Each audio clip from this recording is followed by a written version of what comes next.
Long shadows across Maple Street heralded the late afternoon sun. Staff Surgeon James Connor stood before his childhood home. The two-story house looked smaller than he remembered, its white paint slightly faded, the front porch showing signs of age. 3 tours in Afghanistan had changed him, but somehow he had expected everything here to remain exactly the same. James adjusted his army backpack on his shoulder and walked up the creaky steps. The key was right where his mother always kept it, under the ceramic flower pot with a small crack on its rim. A wave of memories hit him as he opened the door. The familiar scent of home, all bach dusty, now brought a lump to his throat. 2 months had passed since his parents' accident. The drunk driver who hit them had taken away James' only family, and now at 32, he found himself alone in the house where he grew up. The military had been his life for the past 12 years, but after his last tour and his parents' death, he knew it was time to come home. The neighborhood had changed as James unpacked his few belongings. The roar of motorcycles echoed through the quiet street. He walked to the window and watched as 5 bikers rode past, their engines deliberately loud, causing an old lady across the street to hurry inside her house. This wasn't the peaceful suburb he remembered. That evening, while organizing his father's old study, James heard a gentle knock at the door. Opening it, he found Mrs. Henderson, his former next-door neighbor, holding a casserole dish. Her silver hair was neatly styled, but her hands trembled slightly as she held out the dish. "Welcome home, James," she said, her kind eyes filling with tears. "I'm so sorry about your parents. They were wonderful people." James took the dish, touched by the familiar gesture. Mrs. Henderson had been bringing over casseroles since he was a kid. They sat on the porch and Mrs. Henderson filled them in on the neighborhood changes. The Lost Riders, a biker gang, had moved into the area 6 months ago. They bought the old Wilson property at the end of the street and turned it into their clubhouse. Since then, peace had become a distant memory. They party all night, Mrs. Henderson explained, her voice dropping to a whisper. "Some of us have tried complaining, but," she glanced nervously down the street, "they can be very persuasive about keeping quiet." James noticed the fear in her voice, so different from the confident woman who used to scold him for running through her flower beds as a child. His military training kicked in as observed her body language, the way she kept looking over her shoulder, how she flinched at every motorcycle sound. Later that night, James sat in his father's old armchair. His disturbed thoughts started to raise. The volume of revving motorcycle engines and loud music seeped through the windows. His training had taught him to look at any situation, assess and think his way through it accordingly. Something was off about this neighborhood at first light. The following morning, still into early morning jogs since being in the military, James continued to find signs of the gang's presence throughout the community. Several fences were tagged with new graffiti, while the park he used to play in was littered with broken bottles. A gray-haired gentleman rushed across the street when he, clearly mistaking him for one of the bikers with his muscular build back home. James pulled out his laptop, firing it up and starting a search. The Lost Riders had a history in other neighborhoods, starting with minor disturbances, then ramping up to more serious issues. Local muse are less suspected dealings in drug trafficking, but nothing had ever been proven. As he sat on his porch sipping coffee, watching the neighborhood wake up, James felt the mantle of responsibility settle on his shoulders. Had spent years protecting people in far-off lands. Now his own hometown needed protection. But this wasn't a war zone, and he couldn't treat it like one. This would call for a different kind of strategy. The sound of breaking glass, followed by frightened voices, caught his attention. Down the street, 2 bikers were knocking over trash cans, laughing as they terrorized a group of school children waiting for their bus. James sat down his coffee cup. His jaw tightened. He had seen enough bullies in his lifetime to recognize them at first look. The quiet retirement he had envisioned would just have to wait. First, he had a community to rescue. A week had elapsed since James Connor had resettled in his family home. Every day since then he had witnessed the Lost Riders become more brazen. This morning proved no exception. From his window front, he saw 3 bikers making their way down the street, stopping at every house. Each of them slung leather satchels over their shoulders, wearing black jackets with the insignia of their gang emblazoned on the back. A skull wrapped in chains. Mrs. Peterson, who lived 3 houses further down the street, opened her door to the trio. Knock. James noticed how her hands shook as she handed them an envelope. The bikers moved on, laughing and counting money. It didn't take his military intelligence training to understand what was happening. They were collecting protection money. Later that afternoon, James was fixing his father's old lawnmower when he heard Ray's voices. Looking up, He saw the same bikers surrounding Mr. Thompson, the local grocery store owner. Mr. Thompson had his hands raised, trying to explain something. Please, business has been slow this month, Mr. Thompson pleaded. I just need more time. The largest biker, who had a red bandana and went by the name Snake, grabbed Mr. Thompson's collar. Boss doesn't like excuses, old man. You know what happened to the last store that couldn't pay? James remembered that store. The corner market had mysteriously caught fire last month. He set down his tools and waylaid closer, staying hidden behind Mrs. Henderson's large oak tree. His training had taught him to gather intelligence before acting. Tomorrow, Snake growled at Mr. Thompson. We'll be back tomorrow and you better have our money, he shooed the store owner, making him stumble backward. James waited until the bikers left before approaching Mr. Thompson. The store owner was straightening his glasses, his hands trembling. Are you okay, sir? James asked, helping him pick up the scattered groceries. Mr. Thompson looked around nervously. James, little James Connor, you've grown so much. He tried to smile but couldn't hide his fear. It's nothing, just a misunderstanding. How long has this been going on? James kept his voice tranquil, unfaltering. 3 months now, Mr. Thompson sighed. They started demanding free drinks, snacks, then it became weekly payoffs for protection. Most of us pay because looking down at his hands. Well, you saw what happened to the corner market that evening. James sat on his porch watching the sun set. The peaceful moment was shattered by the roar of motorcycles. A group of riders pulled up to the corner. Deliberately, their bikes were loud. Music was blaring from inside of the clubhouse, and the sound of breaking bottles echoed along the street. Mrs. Henderson came out to water her flowers but quickly retreated when one of the bikers whistled at her. James noticed how she locked her door and pulled all her curtains shut. Using his laptop, James started documenting everything: times, dates, names, and incidents, just as he had during intelligence gathering missions. He took photos with his phone whenever he could do so safely. The soldier in him knew information was power. Around midnight, a scream woke him up. James rushed to his window. Across the street, 2 bikers were spray painting, threatening messages on old Mrs. Wilson's garage door. She had been the only one who'd publicly spoken against them at last week's community meeting. James picked up his phone and recorded the vandalism. His fists clenched, but he recalled his commanding officer's words. Strategic patience, Connor. Know your enemy before you strike.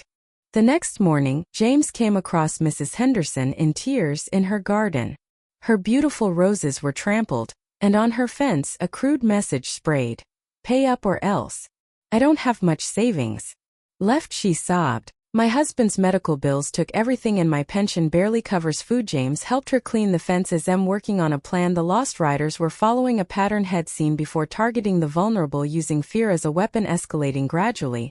But they made one crucial mistake. They thought they were dealing with ordinary helpless civilians. What they didn't know was that they had just declared war on someone who'd spent years fighting real battles, and James Connor was about to show them the difference between bullies and real soldiers. The day James Connor had been waiting for airs sooner than expected. It was a quiet Thursday afternoon when he heard Mrs. Henderson's frightened voice from next door.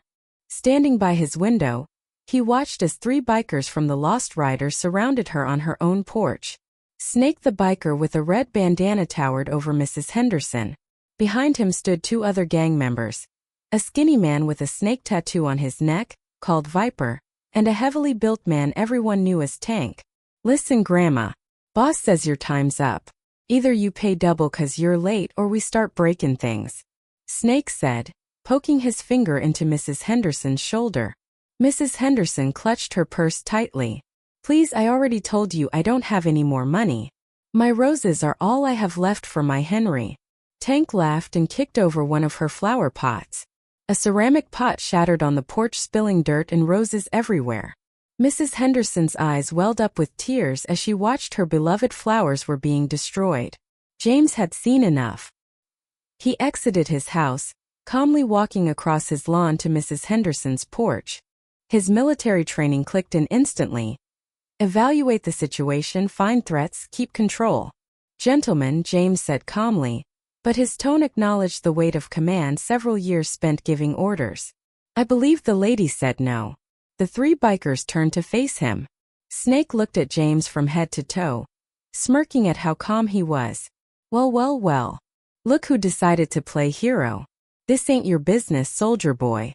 "Mrs. Henderson is my neighbor," James responded. "Climbing porch steps makes it my business." He positioned himself between bikers and Mrs. Henderson, who was trembling behind him. "You don't know who you're messing with," Viper hissed, pulling out a switchblade. The knife clicked open, catching the afternoon sun. James didn't flinch. His eyes scanned each man, noting their positions, their stances, their weapons. Just as had done countless times in combat situations. These weren't trained fighters. They were bullies, used to intimidating helpless people. "Actually," James said, his voice still composed, "I know exactly who I'm dealing with. 3 members of the Lost Riders known for harassing elderly residents and small business owners. You've been operating in this neighborhood for 6 months. He looked directly at Snake. "Your real name is Patrick Miller. You spent 2 years in county jail for assault." Snake's smirk vanished. "How did you tank?" "Here is Robert Johnson, wanted in 2 states for extortion, and Viper, or should I say, Michael Peters, as an outstanding warrant for possession." James took one step forward. "I've spent the last week documenting every single one of your actions, every threat, every act of vandalism, every protection payment. It's all logged." The 3 bikers exchanged nervous glances. This wasn't going according to their usual script. "Now," James continued, his voice dropping lower, "hey Race, what's going to happen? You're going to leave Mrs. Henderson alone. In fact, you're going to leave everyone in this neighborhood alone." Tank moved forward, cracking his knuckles. "Or what, tough guy?" James didn't move. "Or I said my evidence to every law enforcement agency in the state. I have friends in a lot of places, military, police, FBI, state troopers. One phone call and your whole operation comes crashing down." "You're bluffing," Snake said, but his voice shook. "Try me." James pulled out his phone. "Should I call Captain Martinez at the state police right now? He's on speed." The 3 bikers stepped backward, their bravado crumbling. They had anticipated an easy mark, not one. Hood done his homework and knew how to fight back. "This isn't over," Snake growled, but his threat felt hollow. "Yes, it is," James said, "unless you want to explain to your boss how you got his entire operation exposed. Now leave." The bikers retreated, trying to keep up their tough appearance but clearly shaken as they walked away. James heard Mrs. Henderson release a shaky breath behind him. "Oh, James," she whispered. "I haven't seen anyone stand up to them like that." James helped her clean up the broken flower pot. "It's not over yet, Mrs. Henderson.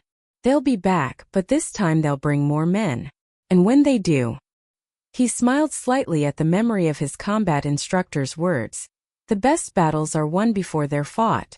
When they do," he continued, "we'll be ready for them."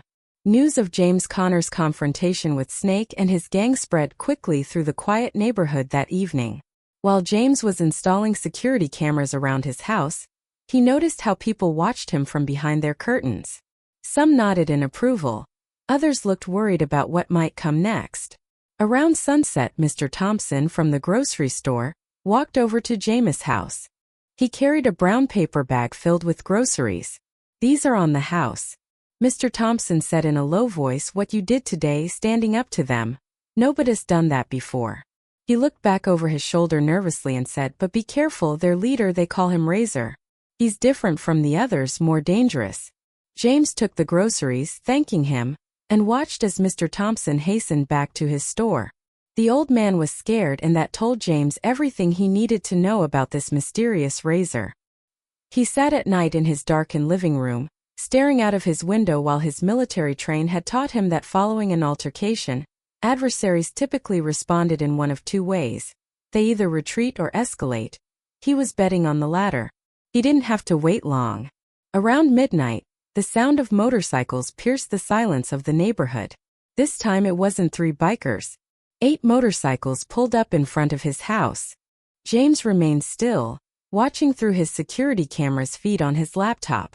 The group was led by a tall man in a leather jacket with silver studs. Even in the dark, the man's presence commanded attention. "This had to be Razor, so this is where our soldier boy lives." Razor's voice carried clearly through James. "Hidden microphones, nice setup he's got here." He pointed at James' security cameras. "Look, boys, he's watching us right now." The gang members laughed, but James noticed they sounded nervous. Snake must have told them about their earlier encounter. Razor walked up to James' front door and knocked loudly. "Come out, soldier, let talk like men." James took his time responding. He checked his cameras again. 3 men in the front yard, 2 by the garage, 3 more by their bikes, all armed with chains, bats, or knives. He smiled slightly. They still didn't understand who they were dealing with. Opening his door, James stood calmly in the doorway. The porch light revealed Razor's face, scarred on one side, with cold eyes that had seen their share of violence. Nice evening for a visit, James said quietly. Razor smiled, but it didn't reach his eyes. Heard you've been causing trouble for my boys. That's bad for business. Threatening elderly women and vandalizing houses is your business. James kept his voice level. Interesting choice of career. Listen carefully, soldier boy. Razor, step closer. This is our territory. We own this neighborhood. Whatever you think you're doing, it stops now or things get ugly. James didn't move. I've seen ugly. Razor, 3 tours in Afghanistan. I just ambushes real combat. He looked directly into Razor's eyes. What you do, bullying old ladies and shopkeepers? That's not ugly, that's just pathetic. Razor's smile vanished. You think you're tough because you wore a uniform. Out here different rules apply. You're right about the rules, James agreed. That's why I've already sent copies of all my evidence to multiple law enforcement agencies. If anything happens to me or anyone in this neighborhood, it all goes public. Every crime, every threat, every name, including yours, Marcus Razor Rodriguez. Razor's face hardened at the sound of his real name. Yes, I know who you are, James continued. Your whole operation, your suppliers, your customers, it's all documented. So hey, race my counter offer. Leave this neighborhood alone or I destroy everything you built. The other gang members shifted uncomfortably. They weren't used to their leader being challenged like this. Razor studied James for a long moment. You just made a very big mistake, soldier. He turned to leave but stopped. War? You want war? I'll show you war. As the bikers roared away into the night, James watched through his cameras. He noticed how some of the gang members looked back at his house, their faces showing something new. Doubt inside. James checked his phone. 3 new messages from his old military contacts confirmed receipt of his evidence files. It was now just a matter of time. Mrs. Henderson's voice came from next door. James, are you all right? Everything's fine, Mrs. Henderson, he called back. Get some sleep. Tomorrow is going to be an interesting day. The next morning, James Connor woke up to chaos. His front yard looked like a war zone. His father's old pickup truck had all its windows smashed. Red spray paint covered his garage door with the words "You're dead, soldier." Trash was scattered everywhere, and an engine oil had been poured over his mom's favorite flower beds. But what made James' jaw drop wasn't the damage to his property. It was what he saw across the street. Every house on the block had been vandalized with threatening messages. The Lost Riders had made sure the whole neighborhood would blame him for their suffering. Mrs. Henderson ran out of her house, weeping. James, they took them. Took what? Mrs. Henderson, my Henry's military medals. They broke into my house while I was sleeping. Her hand shook as she pointed at her broken front window. Those medals were all I had left of him. James felt something he hadn't experienced since his combat days. Cold anger. Taking property was one thing, but stealing a dead veteran's medals, that crossed a line. His phone buzzed. It was a text message from an unknown number. Like DLG to an MNGHDC, come alone or else get MD. Razor. James walked around the neighborhood, documenting the damage. Mr. Thompson's grocery store had its windows broken. The local coffee shop's door was kicked in, and even the small playground had been destroyed with broken swings and overturned benches. As he took pictures with his phone, James noticed people watching him. Some looked scared, others angry. They blamed him for standing up to the bikers. A rock flew past his head, thrown by someone hidden behind a fence. Back at his house, James sat at his father's old desk and thought about his options. His military training told him this was exactly what Razor wanted: to isolate him, make him desperate, force him into a trap. Around noon, there was a knock at his door. It was Officer Martinez, the local cop who'd been too scared to help before. Look at Connor, Martinez said, not meeting his eyes. Maybe you should leave town. These guys, they won't stop. Last guy who stood up to them, he disappeared. James just looked at the young officer. And that's why you let them take over? Fear. Martinez flushed. You don't understand, they got people everywhere. City Hall, police department. Nobody can touch them. That's where your WRM is, James replied. Nobody's tried to touch them the right way. After Martinez had gone, James went out into his garage. Behind some old boxes he found what he was looking for. His dad's old ham radio set. As a child he had spent hours learning how to operate it. Now it would play a part of his plan. Throughout the afternoon more visitors came by. Some with food, others with just complaints. An old veteran, Mr. Jenkins, showed up with tears in his eyes. Those medals they stole, he said, your neighbor's husband earned them in Vietnam. We served together. He shook James' hand. Get them back, son, some things are sacred. As evening approached, James received another text. 680s left, soldier boy, come pray with us at MG. James smiled. Razor thought he was playing psychological warfare, but he never faced someone trained in actual warfare. James spent the day setting up his real plan, and the ham radio was just the beginning. He made one last call to his old army buddy that was now working at the state police. "Everything's set, all units in position," his friend confirmed, "but are you sure about going in alone? These guys are dangerous." "Trust me," James replied. "They think they're setting a trap for me, but in a few hours they learn the difference between criminal intimidation and military strategy." As darkness fell, James watched more buyers gather at their clubhouse. They were getting ready for what they thought would be their victory. Music blasted from their building, and their laughter echoed through the streets. Mrs. Henderson touched his arm. "Please be careful, James. We're not worth dying for." James checked his watch. 6 hours. "Until midnight. No one's dying tonight, Mrs. Henderson," he said, "but by morning this neighborhood will be free again. That's a soldier's promise." As the clock ticked closer to midnight, James Connor sat in his father's study finalizing his plan. The old ham radio crackled with coded messages, signals passing between retired military veterans he contacted throughout the day. Each one had eagerly agreed to help when they heard about the stolen medals. On his laptop screen, 6 different camera feeds showed the area around the Lost Riders clubhouse. James had spent the afternoon secretly placing tiny cameras, skills he learned during covert operations in Afghan. He watched as more bikers arrived, their numbers now close to 30. "They're heavily armed," came a whisper through the ham radio. It was Mr. Jenkins, the Vietnam veteran, watching from his position 2 blocks away, counting at least 10 guns, lots of chains and bats. James checked his watch. P.M. Everything was going according to plan. He opened a locked box and pulled out a stack of files, the result of weeks of investigation. Each page detailed the Lost Riders' criminal activities, drug deals, money laundering, stolen property. His military intelligence training had told him that information was the deadliest weapon. A soft knock at his back door interrupted his thoughts. It was Officer Martinez, looking nervous but determined. "I made some calls," Martinez whispered. "You were right. State police have been building a case against them for months. They just needed someone on the inside to provide evidence." JS nodded. "And now they have it. Everything ready on your end? SWAT teams are in position. They're just waiting for your signal." Martinez paused. "But Razor's expecting you at midnight. If you don't appear, I'll be there," James replied. "A good soldier never disappoints the enemy." At p.m. James began walking towards the clubhouse. The streets were deserted, yet he could feel eyes upon him from behind curtained windows. The whole neighborhood was holding its breath. The clubhouse was ablaze with light, and the sounds of music were blaring from speakers as James approached. The music ceased. Bikers stood down both flanks of the entrance, forming a passageway to the front door. Razor stood at the top of the steps, grinning. "Right on time, soldier boy. Always so disciplined."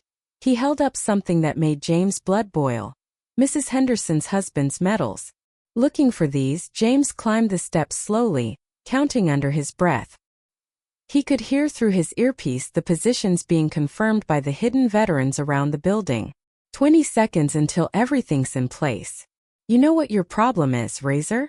James said loudly, making sure his voice would carry to the hidden microphones. "You think this is about strength, about who's tougher." Razor laughed. "Isn't it? Look around, soldier. You're outnumbered. No backup, no weapons, just you and your military discipline." He dangled the medals tauntingly. "Wrong," James smiled. "This is about intelligence, strategy. Something they taught us in the army." He pointed to the sky. "For example, did you notice the police helicopter that's been circling silently above us for the last hour?" Razor's smile faltered as he looked up. "Or the SWAT teams that have surrounded this building." James continued. "Or maybe the state police units blocking both ends of the street." On cue, floodlights blazed from all directions, lighting up the clubhouse as bright as day. The hum of helicopter blades became louder as it descended lower. Now James had to yell over the din. "Every exit is covered. Every escape route blocked. All your illegal weapons, your drugs, and stolen property are on camera. And, thanks to the microphone I'm wearing, we have your confession about the medals too." Razor's face twisted in anger as he reached for his jacket. But James was quicker. Years of combat training kicked in as he grabbed Razor's arm, twisted it behind his back and smoothly took him down to his knees. "Police, don't move!" The shouts came from all directions as SWAT teams rushed in, weapons raised. In the chaos that followed, James calmly picked up the fallen metals through his earpiece. He could hear reports from around the neighborhood. "North side secured, south entrance clear, all suspects in custody." Officer Martinez appeared, handcuffs ready. "The state police want to thank you for your help breaking this case." James watched as Razor and his gang were led away in handcuffs, just doing what any soldier would do, protecting the home front. The morning after the raid, James Connor stood in front of the Lost Riders clubhouse, now surrounded by yellow police tape. State police vehicles lined the street as officers carried out boxes of evidence, but something didn't feel right. His military instincts were screaming that this wasn't over. "We got most of them," Officer Martinez said, walking up to James, "but 5 members including Snake and Tank weren't at the clubhouse last night. They're still out there somewhere." James nodded, scanning the quiet streets. Years of combat had taught him that the most dangerous moment often came after an apparent victory. "They'll be back," he said. "Snake won't let this go. His pride won't let him." As if on cue, his phone buzzed with a text from an unknown number. "You think you will be own soldier. Meet us at the old factory 1 hour or the whole neighborhood burns." James showed the message to Martinez. "The abandoned textile factory on Wilson Street. We can send in a SWAT team." Martinez offered. "No," James replied, "they'll be watching for police, but I have another idea." Within 30 minutes, James had rounded up his own team. Mr. Jenkins and 3 other Vietnam veterans had their old hunting right ready. Mrs. Henderson's son, a former Marine, had driven in from 2 states away after hearing about his father's stolen metals. Even Mr. Thompson and several other shopkeepers have volunteered to help. The old textile factory loomed ahead, its broken windows like dark eyes watching them approach. James positioned his volunteers strategically around the building. Through his earpiece, he could hear them reporting in. "South entrance covered, eyes on the loading dock roof, team in." Posh. James walked alone toward the main entrance. The morning sun cast long shadows through the factory's skeletal frame as he pushed open the rusty door. The smell of oil and decay hit him like a "welcome to your funeral, soldier boy." Snake's voice echoed through the empty building. 5 motorcycles roared to life, their headlights cut through the darkness like searchlights. The remaining Lost Riders circled James, their chains driving onto the concrete floor. "Last chance to leave town." Snake grinned, revving his engine. "Otherwise, we burn everything you care about, starting with that sweet old lattice house next door to yours." James stood calmly in the center of their circle. "You still don't get it, do you? It isn't about me. It's about community, something bullies like you will never understand." Tank laughed. "Community? Look around, tough guy. You're alone." "Am I?" James smiled. Red laser dots suddenly appeared on each biker's chest through the broken windows.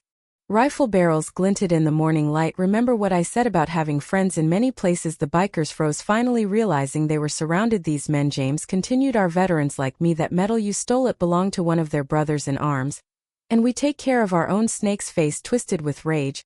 He gunned his motorcycle straight at James, chain swinging, but James was ready. Years of combat training took over. He sidestepped the bike, grabbed the chain, and used Snake's own momentum to pull him off his motorcycle. Snake hit the ground hard as his bike crashed into a wall. The other bikers tried to attack, but shots rang out, hitting the concrete near their wheels. They skated to a stop, raising their hands in surrender. "This is what real warriors look like," James said, standing over Snake. "Not thugs who steal medals from widows, not cowards who threaten old people, men who fight for something bigger than themselves." Police sirens wailed in the distance. Martinez had been monitoring everything, waiting for the right moment to move in. "It's over," Jam said, picking up Mrs. Henderson's husband's medals from Snake's jacket pocket. "The neighborhood isn't yours anymore. It belongs to the people who live there, who care about it." As the police led the last Lost Riders away in handcuffs, the sun broke fully through the factory's windows. James stood with his improvised team of veterans and shopkeepers, watching the neighborhood's last threats being taken away. Mr. Jenkins patted James'